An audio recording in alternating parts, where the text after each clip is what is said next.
E salve, salve, gente boa! Que bom ter você por aqui. Nesse vídeo nós vamos falar a respeito do seguinte: Deus não se esquece dos seus servos. Fica comigo até o final, não sai daí.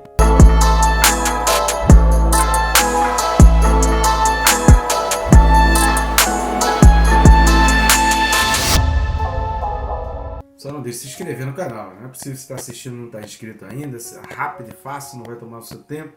Só clicar aí no botão inscrever-me e pronto, você já vai estar inscrito. Eu recomendo clicar no sininho, porque todos os dias às 6 da manhã temos vídeos novos aqui, assim você fica por dentro de tudo e também se disciplina para estar estudando a palavra, é aquele lembretezinho de que você precisa estudar a palavra. A gente precisa de uma forcinha, é ou não é? Você pode nos ajudar o canal ou também o nosso ministério de várias formas. Uma delas é clicando aí em curtir, comentar ou compartilhar. Curtindo e comentando no YouTube, já mostra o vídeo para mais pessoas de maneira orgânica. E compartilhando você leva para pessoas onde nem eu e o YouTube conseguiríamos alcançar. Outra forma também você pode estar ajudando a gente, ajudando o nosso canal, já que fazemos esse trabalho totalmente independente, sem ajuda de nenhuma instituição. Você pode clicar em um dos botões aqui na descrição e adquirir um dos nossos livros ou os dois livros. Tem o mais antigo, que é o Quem se Importa com Deus, uma reflexão a respeito daqueles momentos no Getsemane, e a respeito do seguinte, né? A gente sempre responde assim: eu me importo, mas será que as nossas atitudes refletem aquilo que a gente fala? Esse livro vai nos levar a essa reflexão para que a gente esteja mais adequado, as nossas palavras estejam adequadas com as nossas atitudes. E o outro livro, que é o mais recente lançamento, que é o Perca Peso, Tirando a Trave do Olho. É um livro mais voltado para a santidade, numa época que tem tanta gente preocupada com o corpo, não podemos esquecer da alma. Preocupe-se com o corpo, mas não deixe a alma de lado. Afinal de contas, é isso que será para a eternidade, né? Nós encontraremos com o Senhor, estaremos para a eternidade com a nossa alma e não com esse corpo que é corruptível, mas adquiriremos um novo corpo incorruptível. Tá legal, gente boa? Muito obrigado a você que já está nos ajudando. Eu te agradeço aí, que Deus continue te abençoar grandemente. Texto desse vídeo, Carta aos Hebreus, capítulo 6, versículo 10. Hebreus 6, versículo 10, diz assim: porque Deus não é injusto para ficar esquecido do vosso trabalho e do amor que evidenciaste para com o seu nome, pois servistes e ainda servis aos santos. Esse é um texto complementar ao vídeo passado. Aliás, a Carta aos Hebreus, ela está sempre... Os versículos, eles são sempre dependentes, é tudo uma construção. Você precisa analisar toda a carta, a construção que foi feita ali no capítulo 2, capítulo 3 e 4, para você entender então o capítulo 5, 6, principalmente lá depois o 10, você precisa dar uma olhada nos capítulos 7, 8, enfim. Uma coisa vai puxando a outra, porque ele fala do sacerdócio, fala da fé, fala da maturidade, da necessidade de perseverança. Sempre ele vai abordando esses temas, tentando aumentar ali a maturidade e o conhecimento na palavra de Deus. Mas vamos ao versículo 10, ele já começa, e a primeira coisa que a gente vem destacar é porque ele começa com esse porquê. E aí, por que ele começa com porquê? Então, o versículo 9, ele disse: quanto a vós outros, todavia, amados, estamos persuadidos das coisas que são melhores e pertencentes à salvação, ainda que falamos dessa maneira. Ou seja, as coisas melhores e pertencentes à salvação. Por quê que ele está persuadido disso? Por que ele está certo dessas coisas concernentes à salvação? Porque Deus não é injusto para ficar esquecido do vosso trabalho. Então ele está certo, e aí mais uma vez a gente reforça essa questão da gente olhar o versículo 4 e da gente enxergar que aquele trecho do 4 ao 8, ele está falando numa terceira pessoa, ele está falando numa hipótese, ele está falando de alguém ou de um grupo. Pode ser que as pessoas com quem ele está falando ali saibam exatamente quem são esse grupo, mas o certo é que o versículo 4 ele dá o tom de uma conversa em terceira pessoa. O versículo 9 ele puxa de novo para a primeira pessoa com o seu interlocutor, com os seus leitores. E aí ele vai fazer essa diferença nos versículos 9 aqui até o 12, ele vai fazer essa diferença de que essas pessoas com quem ele está falando aqui, ele tem certeza da salvação, diferentemente daqueles de quem ele falou dos versículos de 4 a 8. Isso precisa ficar muito claro na nossa mente, porque senão a gente acha que os versículos de 4 a 8 está falando para todo crente, para todo mundo. Não é exatamente assim. Embora seja um alerta, uma exortação, como a gente vem falando aqui na construção, capítulo 2, ele fala a questão da negligência. Embora haja toda essa construção, o autor faz essa distinção, e esse trecho de 4 a 8 é mais uma exortação, olha, um alerta do perigo que pode incorrer baseado em alguém, baseado numa terceira pessoa. Esse porquê, então, é uma explicação referente à sua convicção do versículo 9, referente à salvação. E há também a ligação entre o que vem depois e a salvação dita no versículo 9. E aí ele vai fazer essa ligação, tudo aquilo que ele vai dizer depois relacionado à salvação no versículo 9. A segunda coisa que nós destacamos nesse versículo 10 é quando fala Deus não é injusto. Na opinião do autor, e obviamente a gente fala com muitas aspas aqui na opinião do autor, porque é um texto inspirado por Deus. É óbvio que ele está aqui inspirado por Deus e é um recado de Deus para nós. E qual o recado de Deus aqui? É que seria uma injustiça não deixar herdar a promessa, como ele fala no versículo 12, seria uma injustiça da parte de Deus que as pessoas que tanto perseveraram, uma pessoa que tenha feito tantas renúncias, que tenha feito tanto esforço, uma pessoa que tenha perseverado, como nós vamos falar aí no versículo 11, a gente vai falar dessa questão da continuidade, muito importante o versículo 11, o entendimento desse, então ele considera como injustiça todo esse esforço não ser recompensado e Deus não recompensar. Então ele dá como certo o galardão, a salvação e a entrada no reino dos céus, porque Deus não é injusto, porque ele sempre cumpriu a sua promessa. Terceira coisa que a gente vai destacar também nesse versículo 10, que ele vai falar porque Deus não é injusto para ficar esquecido do vosso trabalho e do amor que evidenciaste para com o seu nome. Trabalho e amor, trabalho aqui é ergon, de ergonometria, de trabalho mesmo, de esforço, de negócio, de trabalho realmente braçal. Só que amor aqui, ele não usa filéu, como se fosse um amor uns aos outros, um amor de amigo, um amor de amizade.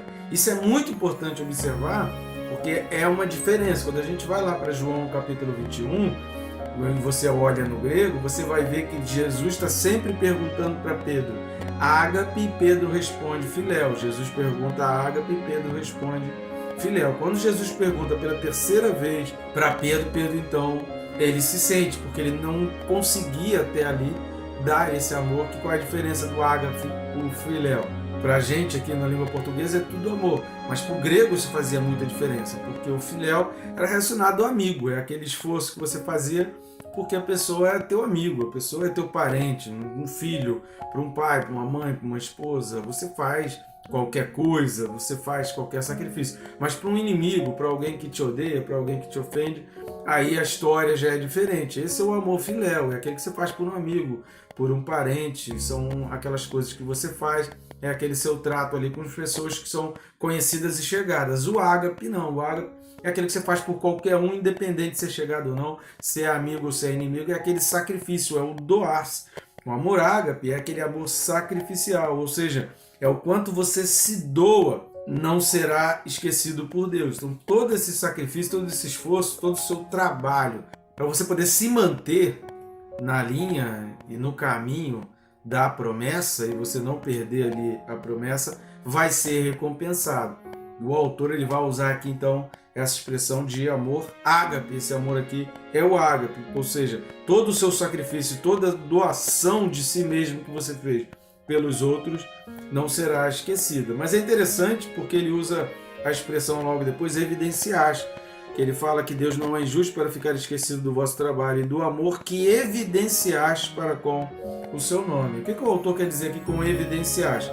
É aquela questão para a gente entender o que ele está dizendo aqui, sair da teoria para a prática.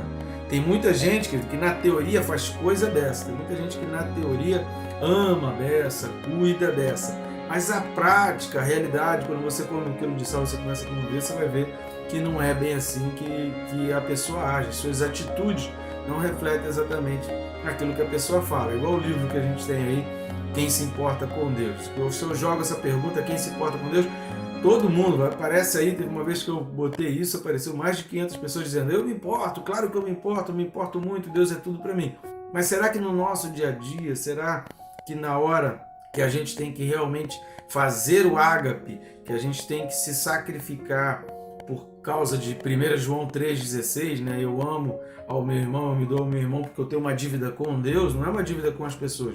A minha dívida é com Deus, a dívida que eu estou pagando é com Deus, então não importa a outra pessoa ser amigo ou ser inimigo, eu me dou, eu me sacrifico por amor a essa pessoa. Então a gente abre mão de tempo, a gente abre mão de situações para a gente estar ajudando a todas as pessoas. E esse evidenciar é tornar isso público, é sair disso da teoria e realmente colocar em prática. Continuando aqui, o texto vai falar: evidenciaste o trabalho e o amor, mas qualquer trabalho, qualquer amor, não, para com o seu nome. Essa expressão ela é muito delimitadora, porque ela vai delimitar, não é qualquer trabalho, não é qualquer caridade, não é qualquer coisa que se venha fazer, não é qualquer obra de caridade, não é qualquer ajuda, sabe? Então aqui ele está delimitando. O que significa esse para com o seu nome?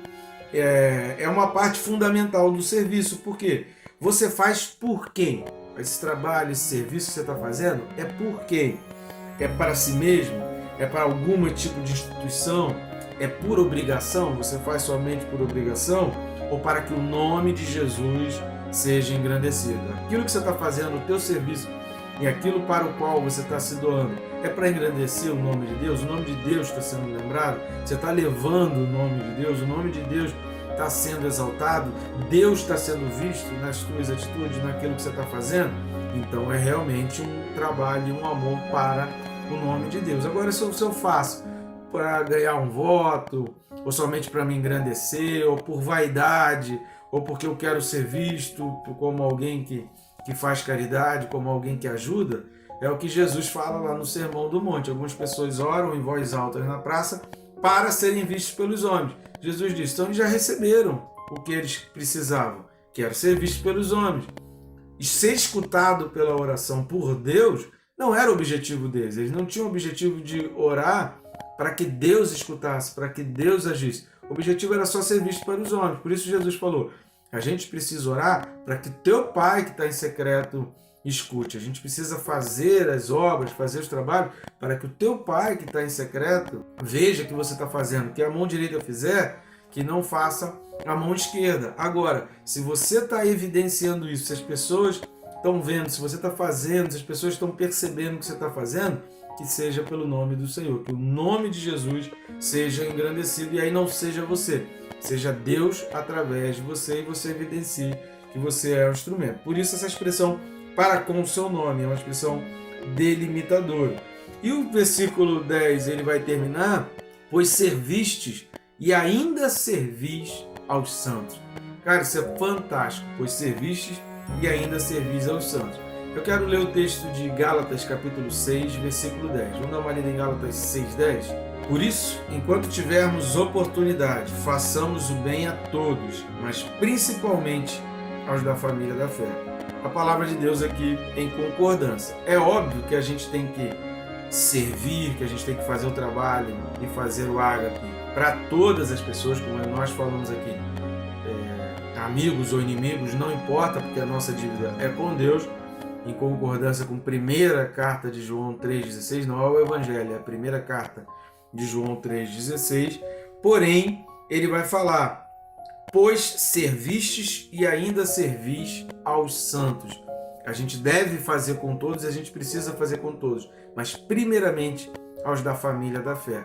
Isso aqui, querido, é um alerta muito grande para essas pessoas que acham que é possível ser cristão longe de uma igreja, que é possível ser cristão longe de uma instituição. Entenda o seguinte: você acaba se tornando a média das pessoas com quem você convive. Se você não convive com os santos, se você não está convivendo com pessoas que estão sempre escutando o louvor, falando da palavra, meditando da palavra, servindo ao outro, pensando sempre numa maneira, o que a gente pode fazer para servir ao outro, para agradecer o Senhor, para louvar o Senhor, e você não está se juntando com pessoas ali, com instituições que estão promovendo ganhar almas, para que a gente não pare em nós mesmos, para que nós venhamos a ganhar pessoas, a levar o Evangelho, a levar a engrandecer o reino, e que outras pessoas também sejam ganhas. Esse é o objetivo do cristão, não é ser um mar morto, mas é ser um canal, um manancial de águas vivas. Foi isso que Jesus falou. Então, se você não começa a ter isso na sua vida, a tendência é que a tua fé vai começar a esfriar, a tendência é que você vai começar a abrir concessões de pecado, porque a primeira vez que você começa aqueles chamados happy hours, né? Aquelas saidinhas de sexta-feira, um happy hour só para descontrair, e você sai com pessoas que bebem, que adulteram. No início isso vai chocar você, mas com tanta prática de aquilo dali, você vai começar a achar que aquilo é normal, que adulterar é normal, que beber é normal, que ficar olhando mulher é normal, que ficar mexendo com mulher é normal, seja mulher ou seja homem, que ficar paquerando, que ficar cedendo, que ficar na pegação é normal, porque você está começando a conviver, você vai se tornando a média das pessoas com quem você convive. Muito cuidado, isso é uma estratégia do diabo, uma estratégia diabólica, afastar as pessoas do convívio da igreja, do convívio de irmãos, porque aos poucos ela vai se moldando ao mundo e vai fazendo exatamente o oposto do que Paulo disse em Romanos capítulo 12. Vai acabar se conformando ao mundo, e Paulo está falando, não vos conformeis, não assume a forma, não se adeque ao molde do mundo, mas você tem que se adequar e renovar a tua mente pelas coisas de Deus. Se você não está ouvindo sempre palavra, se você não está convivendo pessoas que estão sempre meditando na palavra, se você não está num ambiente que respira o amor de Deus, que fale do Evangelho, que te discipline a estar estudando a palavra, fazendo TSD, a gente precisa da instituição, não tem como, querido, você ter essa vida sem estar vivendo na coletividade, e sem estar sendo exortado, admoestado, consertado para você fugir de pecados, não tem como. Essa história de dizer que é possível ser crente sem instituição, sem igreja, sem direção, sem liderança, isso é uma estratégia maligna, porque você vai se tornar a média das pessoas com quem você convive. Se você convive com pecadores, a tendência 99,9% é que com o passar do tempo, ou você vai se chocar e vai acabar voltando para o caminho, ou você vai ceder ali às tentações, e aos poucos você vai tendo vícios, você vai adulterando, você vai entrando em pornografia, lascívia, prostituição e por aí vai. E aí é só, depois que a porteira está aberta, querido, a manada ela passa com facilidade. Então muito cuidado, e é por isso que o autor está falando aqui, principalmente os da família da fé, e em Hebreus está falando servistes e servis aos santos. Deus está vendo e Deus não esquece de nenhum serviço, de nada que a gente está fazendo. Que Deus te abençoe, querido, rica e abundantemente.